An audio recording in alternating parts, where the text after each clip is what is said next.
Tighten up your laces for the annual Buffalo Family Stampede. If you don't have plans for Thursday night yet, then join Two Cobras Records. Start your weekend off with a blast to the past.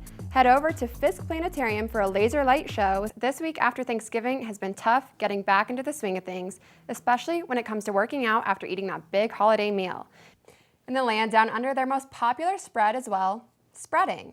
The salty paste Vegemite is celebrating its 90th anniversary. The holidays are arriving, and even though it's not officially a holiday, Black Friday is celebrated by millions of people. While some doomsday preppers are sprucing up their gardens in anticipation of the apocalypse, others are taking cover under party hats.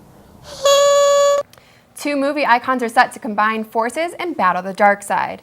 Disney announced they are buying Lucasfilms at the price tag of $4 billion and are set to restart its most popular asset, Star Wars.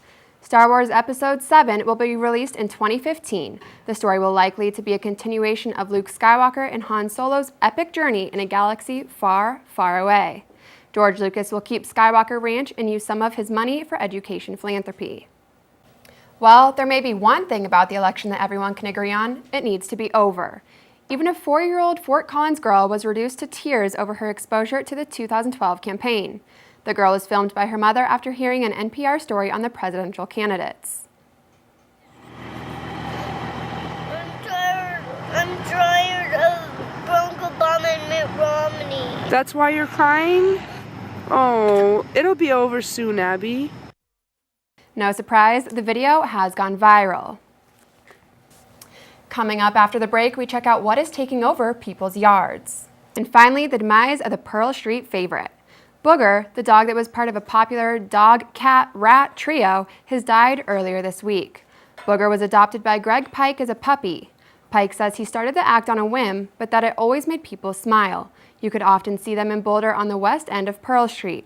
Booger died Monday night from kidney and liver failure at a veterinary clinic in Telluride. He was 13 years old. Pike says there will not be another dog-cat-rat act. It was sort of a once-in-a-lifetime sort of thing. That's so sad. They're so cute. I never saw Booger downtown, though, actually. I unfortunately didn't get to see them either, but I've seen videos, and they look pretty cute. All right, and thank you for watching News Team. I'm Ashley Hafer. The city of Boulder could use some of that added income. According to the officials, the city may be losing up to $5 million in sales taxes thanks to online shopping.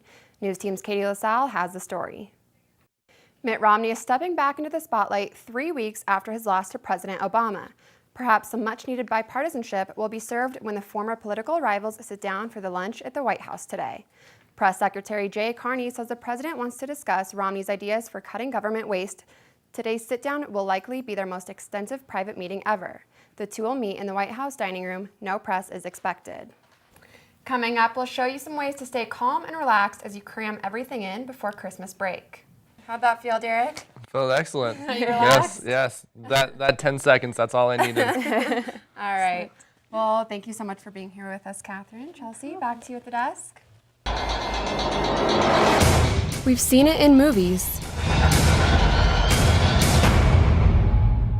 The predictions are all over the internet. Over 1 million YouTube videos say it. Really want to protect yourself during the apocalypse? Gonna want to get yourself a minefield. The end is near, and it's going to happen in just a few weeks when the ancient Mayan calendar runs out. Or not. Doug Duncan, director of CU's Fisk Planetarium, plans to be on the great 2012 Not the End of the World cruise.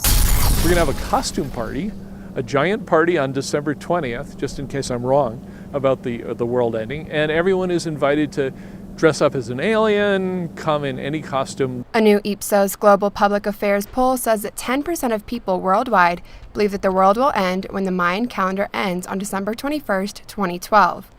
Many scholars say they disagree as to whether the Mayan calendar is even synced up with ours, or whether the date happened already or will happen many decades from now. If you're the kind of person who watches your car odometer, and roots for 99999 to turn all into zeros, that's basically what happens with the Mayan calendar.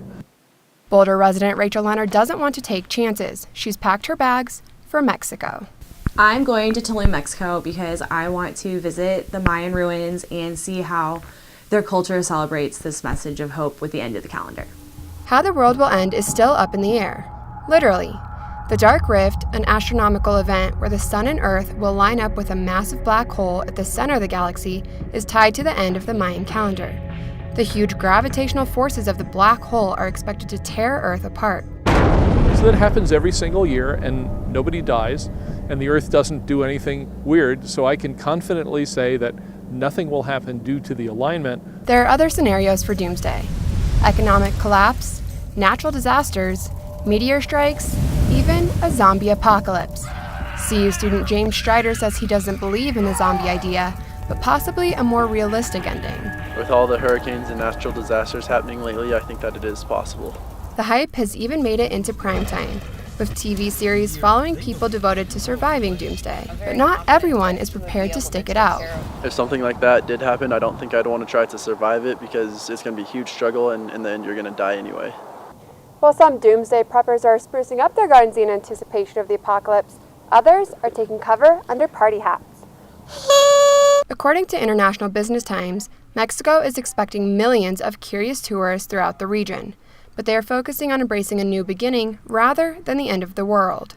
I'm really excited to see all of the rituals, but I really want to go and see all the music festivals and their native dances. Even though the U.S. is among the most paranoid, along with Russia and Poland, our internet hosts jokes right alongside the rumors. E-cards, memes, and tweets all poke fun at the upcoming date. Duncan says he enjoys the hype, but he's not about to give it credibility. I'll tell you what, I'll meet you here in about 10 years for the next end of the world. So it seems that predictions are just that. One thing we can be reminded of is that the Mayan calendar can no more make predictions on when the world will end than our horoscopes can predict our love lives. Ashley Hafer, News Team Boulder.